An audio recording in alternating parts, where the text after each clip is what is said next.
Hey guys. I need to get this off my chest. A few months ago, my son looked me in the eye and told me I wasn't welcome at his house for Christmas. Just like that. After everything I'd done, after 5 years of silent sacrifice, he tossed me out like last year's tinsel. I didn't scream. I didn't cry. I just nodded, stood up from the couch I helped him pay for, and left without another word. But inside? Something broke. And something else started growing in its place. Something colder. Stronger. If you've ever gone through something like this, drop a comment. I'm listening. Okay, deep breath. Let me tell you everything. It was supposed to be a simple visit. I brought over a pie, store-bought, because I can't bake like Teresa used to. She passed away 8 years ago, and Christmas hasn't felt the same since. But this year, I wanted to make an effort. Maybe start a new tradition. So I sat on their fancy leather couch, the one Natalie picked out from that overpriced showroom in Waverly Grove, and said, "Hey, I could make my turkey this year. You remember the one Teresa used to make, with that sage stuffing Kevin always loved?" Kevin didn't answer right away. His shoulders tensed. His eyes locked on the marble coffee table I helped him pick out, again, my money. Everything in that house screamed my fingerprints, from the silk curtains to the crown molding. All things I paid for while they played house. Then came the words. "Dad, unfortunately, you won't be welcome here for Christmas." I thought I misheard. "What do you mean?" He glanced away, sheepish. "Natalie's parents are flying in. They prefer something more traditional." I laughed. That hollow kind of laugh when you're trying not to break apart. More traditional? As if I'd ever done anything to make Christmas untraditional. Unless they meant the music I play. The food I make. The fact that I don't talk like I came out of an Ivy League dinner party. I looked around their pristine living room and realized, I didn't belong there. Not anymore. Probably never did. Where will I spend Christmas then? I asked, voice barely above a whisper. Kevin looked like a boy again, helpless. Maybe Aunt Mona's? Or we could celebrate the weekend after. The weekend after. Like I was some errand to reschedule. A chore to be fit in between brunches and board games with people who actually mattered. I stood. My knees crackled under the weight of age, and betrayal. I looked at him, really looked. My son. My only child. The reason I'd worked overtime for decades. The reason I'd mortgaged my home, twice. He opened his mouth. "Dad, wait." But I was already walking toward the door. Past the photo wall, where my face shrank in every frame, pushed further and further to the edge. Past the closet crammed with Natalie's designer coats I'd paid for on my 3rd credit card. My hand gripped the doorknob. Cold. Final. I didn't even turn around when I said it. "Tell Natalie's parents I said Feliz Navidad." The December air hit like a slap. Outside, houses glowed warm and golden. Happy homes. I sat in my truck, engine off, staring at a world I wasn't part of. Not anymore. My phone buzzed, probably Kevin trying to backpedal. I didn't pick up. I turned the key and drove straight into the dark. Back home, I walked into a house that felt more like a tomb. Teresa's laughter was long gone. The walls were faded. The porch light flickered. The heat clunked in protest. All the warmth I'd poured into their house, into them, I'd withheld from myself. Why? Why had I given so much to people who could cut me off so cleanly? I sat at my kitchen table, staring at the empty seat across from me, the one where Teresa used to sit. The one Natalie had never filled, not really. Not with kindness. Not with respect. That night, I didn't sleep. I couldn't stop replaying it. His voice. That look in his eyes. The shame. The weakness. And something started forming in my chest. Not grief this time. Something harder. Resolve. I didn't go to work the next morning. Didn't even change out of my robe. I sat at the kitchen table with a mug of instant coffee, cheap stuff, the kind I'd been drinking for years to save money, and I opened the old manila folder I'd buried in the back of my filing cabinet. Inside? 5 years of proof. 5 years of me bleeding myself dry for my son's life. Bank statements. Mortgage documents. Auto transfers. Credit card bills. 5 years of me paying $2,700 every month toward their home. Their dream house in Crestwood. 4 bedrooms, granite kitchen, big backyard. Natalie had insisted they needed a space to entertain. Kevin had just lost his job back then. Couldn't get approved for a loan. Just for a little while, Dad. Until we're on our feet. That was 5 Christmases ago. I added up the numbers, shaking hands on my calculator. $2,700 a month. 60 months. $162,000. Not including the $48,000 I'd put down for their closing costs. Or the new roof I paid for when they discovered mold. Or the living room set Natalie had to have to match her aesthetic. That was my retirement. Teresa and I had planned to travel, finally see the Pacific coast together. That dream ended with her chemo bills. And after she died, I just kept giving. Maybe I thought helping Kevin build a life would somehow keep a piece of her alive too. But all it did was turn me into a doormat. The truth is, I didn't notice the sacrifices when I still believed I mattered.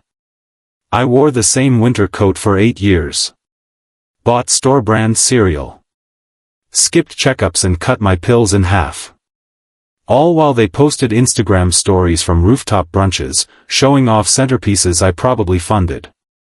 I thought I was being a good dad. The kind who keeps his head down, shoulders the burden, stays out of the way.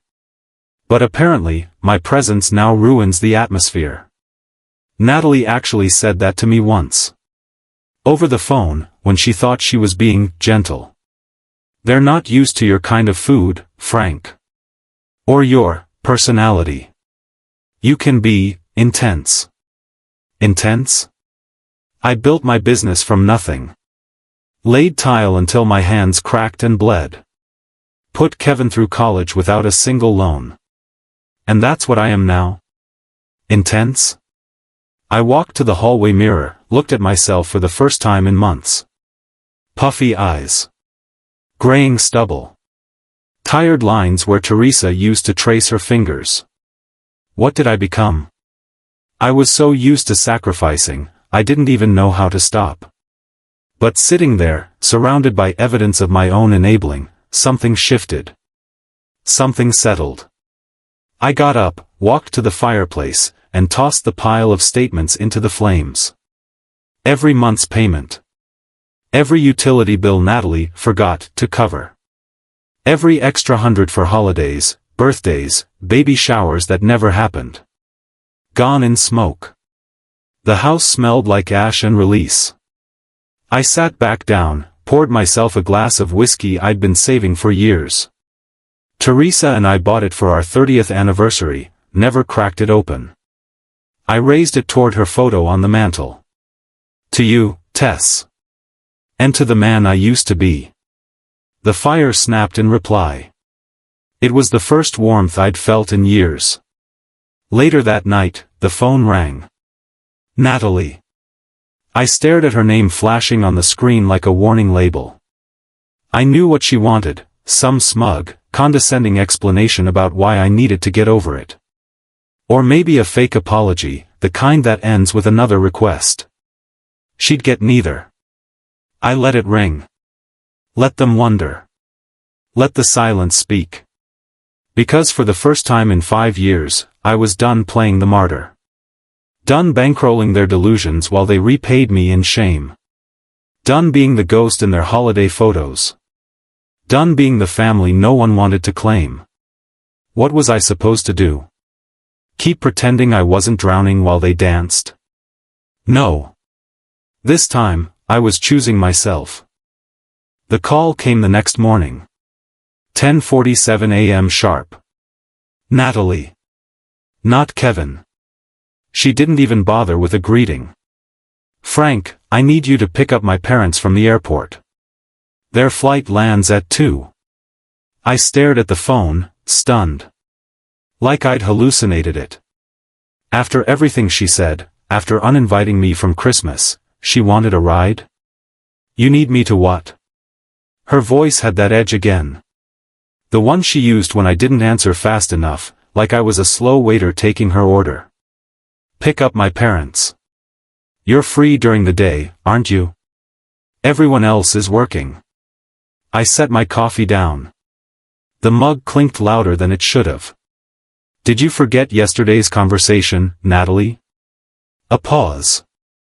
I could hear rustling on her end, probably shoving gifts into overpriced bags while planning which excuse she'd use next. That was unfortunate, she said. But we need to focus on practical things. My parents are arriving, and they can't Uber. I nearly laughed. Couldn't Uber? These were the Blakes, the same people who refused to shake my hand at Thanksgiving because I smelled like paint thinner. I was good enough to chauffeur them, but not to sit at their table. And then she added the final insult. You're not my rival, Frank. You're too weak for that.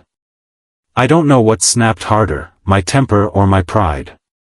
Still, I kept my tone steady. What airline? Crestline Air, Flight 223. Baggage claim 2. Please don't embarrass us, okay?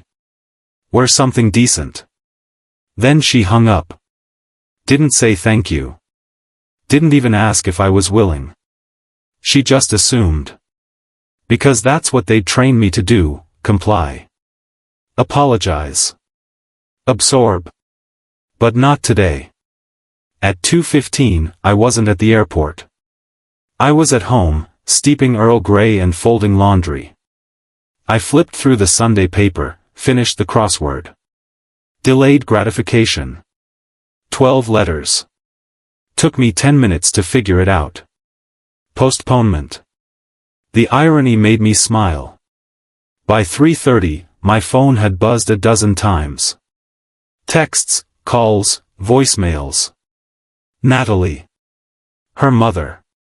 An unknown number, probably Richard Blake borrowing someone else's phone from the terminal. I let them ring. At 4 o'clock, I unplugged the landline and turned off my cell. Then I made myself a grilled cheese. Heated up tomato soup in my favorite chipped mug. I hadn't had that meal in years. Too cheap. Too indulgent. But today? Today, it was sacred. Outside, the winter sun was already sliding behind the houses, casting long golden shadows across my backyard. Somewhere across town, 3 people were probably seething in an airport terminal, wondering why their chauffeur hadn't come. The thought made the soup taste even better. At 5 o'clock, someone pounded on my front door. Not knocked, pounded. Fists slamming like they owned the hinges. I took a slow sip of tea and walked toward the sound. Through the peephole, I saw them. All 3 of them. Richard, Evelyn, and Natalie. Their faces red, their coats wrinkled, their makeup smeared. They looked like wolves circling a fence. I opened the door just enough to lean into the frame. What the hell is wrong with you? Richard barked, shoving his way into my living room. We waited for 3 damn hours. Evelyn followed. This is barbaric. You're too old to behave this childishly. Natalie was last. Her voice trembled, not with hurt, but fury. You humiliated us. I didn't move from the doorway. This is my house, I said. And I want you out. Richard pointed a trembling finger at my chest. You think you can treat us like this and walk away? I have friends in this city. Connections. You just made a very public mistake. Evelyn chimed in, you'll regret this, Frank. Mark my words. I met their eyes, each one of them, and for once, I didn't flinch. I didn't shrink. I didn't explain. I'm done being your chauffeur, your wallet, your servant. Natalie's lip curled. You're no one, Frank. You're nothing. I smiled. Then why are you so angry? They stormed out, but not before Richard hissed, you're going to pay for this. I closed the door behind them, deadbolt clicking into place. And for the first time since Teresa died, I felt peace. But peace doesn't last long when you're dealing with people who can't stand to be told no. 3 days later, I opened the Crestwood Journal and saw my face on page 3. Headline, Local man abandons elderly couple at airport during holiday storm. I read it 3 times. Every word. Every lie. According to the article, I left them stranded in below freezing temperatures. There was a blizzard. They feared for their safety. I hadn't returned calls. They were forced to pay for an expensive and dangerous taxi ride. They made it sound like I was some demented old man who'd snapped. No mention of the 5 years I funded their lifestyle. No mention of Christmas dinner. No mention of what they did. Just me. The villain. That's when I realized, this wasn't a family squabble anymore. This was war. I stared at that newspaper for a long time. My face, printed under a headline so twisted it could have passed for satire. Holiday storm, it had been 52 degrees and sunny. They didn't just stretch the truth, they annihilated it. The journalist, Jamie Rollins, had clearly done zero fact-checking. Or maybe she didn't need to. Maybe someone higher up made sure that piece got printed. My blood boiled, but it didn't spill. Because under the rage, I felt something sharper. Clarity. This wasn't incompetence. This was orchestration. Richard Blake was pulling strings. He had friends. Influence. I wasn't just the guy who missed a pickup, no, he was making me a pariah in Crestwood. But if they wanted to drag my name through the mud, they'd better prepare for what I could do with a shovel. I opened my laptop and got to work. First, I looked up Jamie Rollins. Lifestyle editor. Never written a word about local crime or scandals. So why was she covering a supposed holiday meltdown at the airport? Connections. Of course. 5 minutes later, I found them, mutual friends between Jamie's editor and a board Richard used to sit on. Old money moves fast in small towns. You scratch my back, I hand you a narrative. They underestimated me. They thought I was just an old man with a truck and no power. But I still had something. Receipts. I opened the folders I'd kept for tax purposes. 5 years of them. Bank transfers. Checks. Utility payments. Furniture store invoices. Landscaping contractors. Everything with my name on it. Then I went hunting through social media. Natalie's Facebook was a goldmine.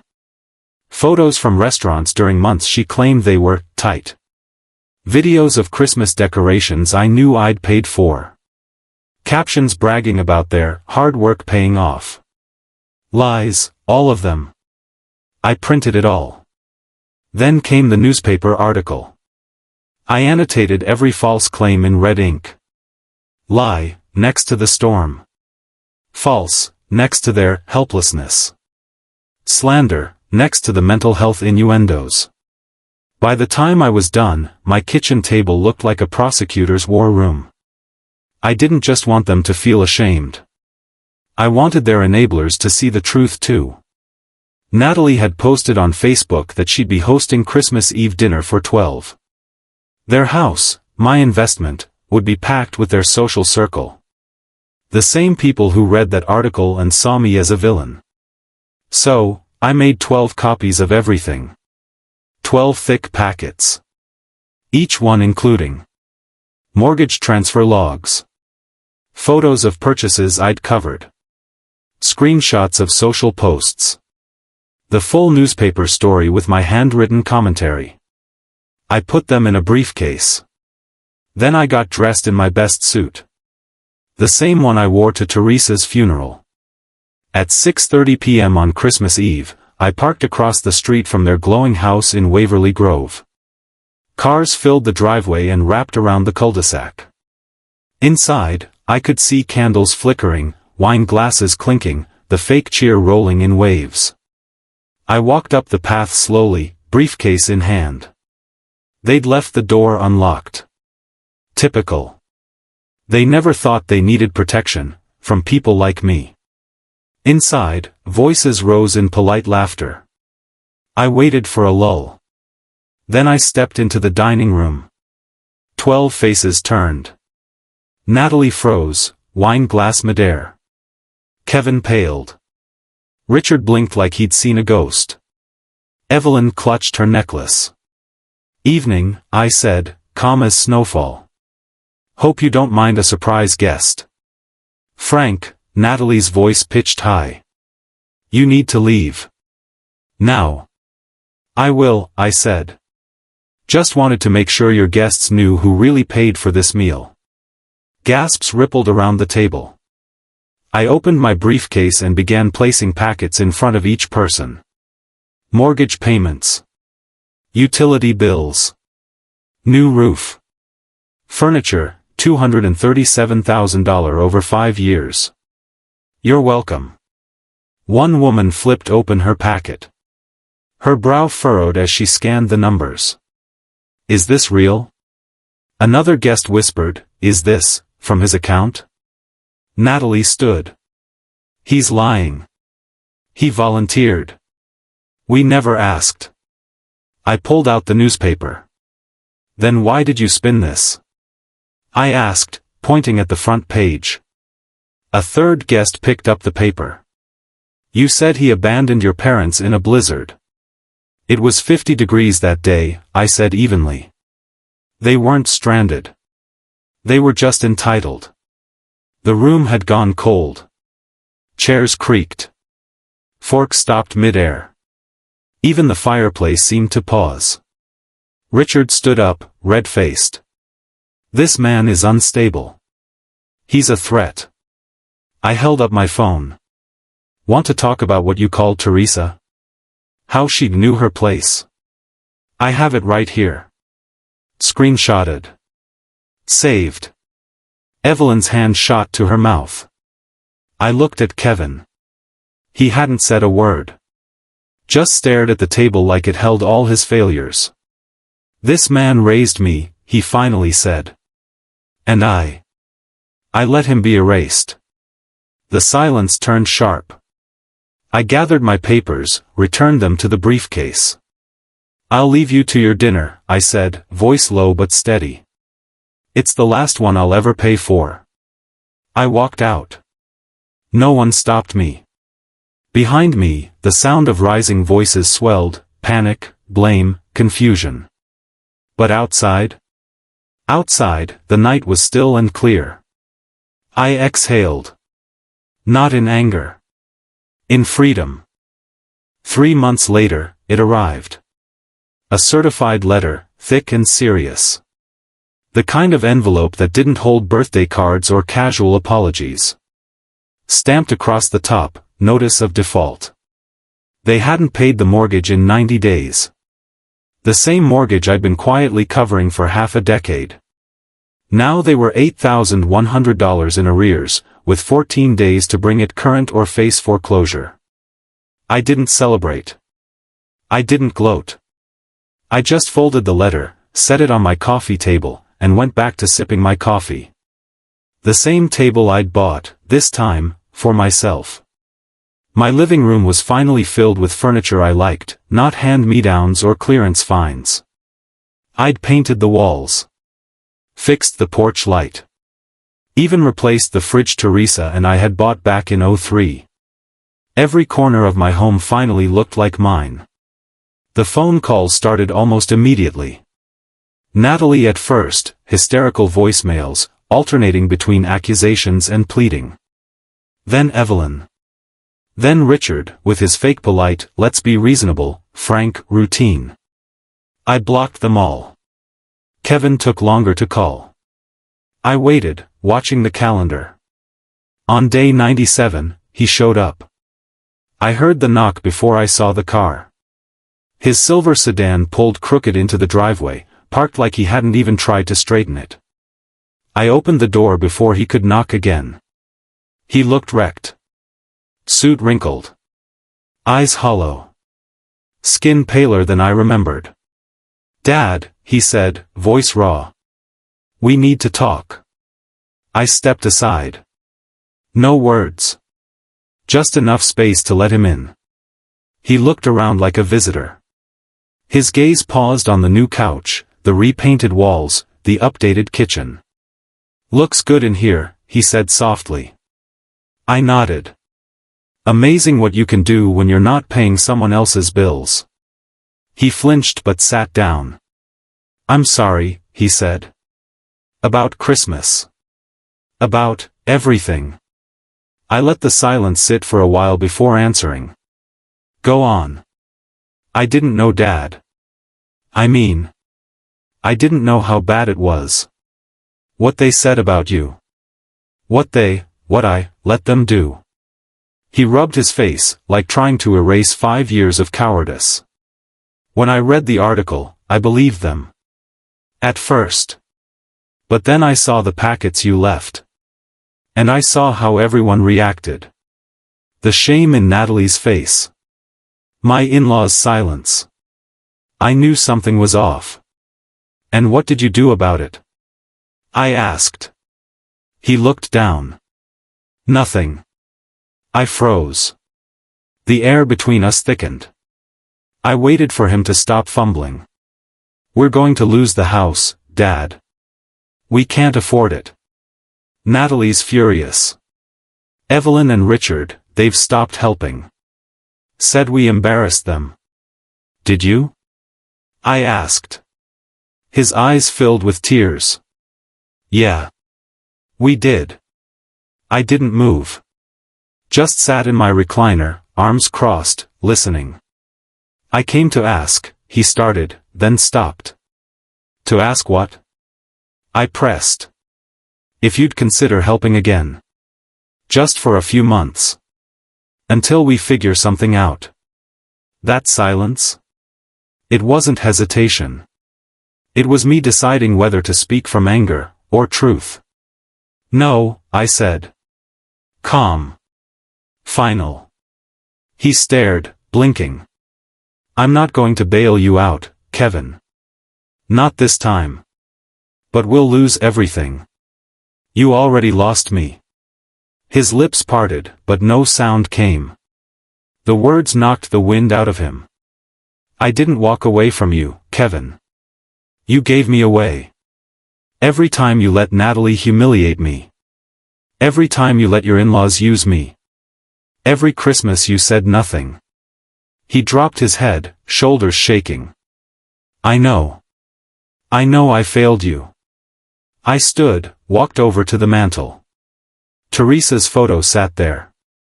Next to a new one, me with Rosa's grandkids, all of us smiling around an Easter table. "I forgave you months ago," I said quietly. "But forgiveness isn't a reset button. It doesn't mean I fund your bad decisions again." He looked up. "Then what does it mean?" "It means if you want a relationship with me now, you rebuild it from the ground up. No more guilt trips. No more silence when things get messy.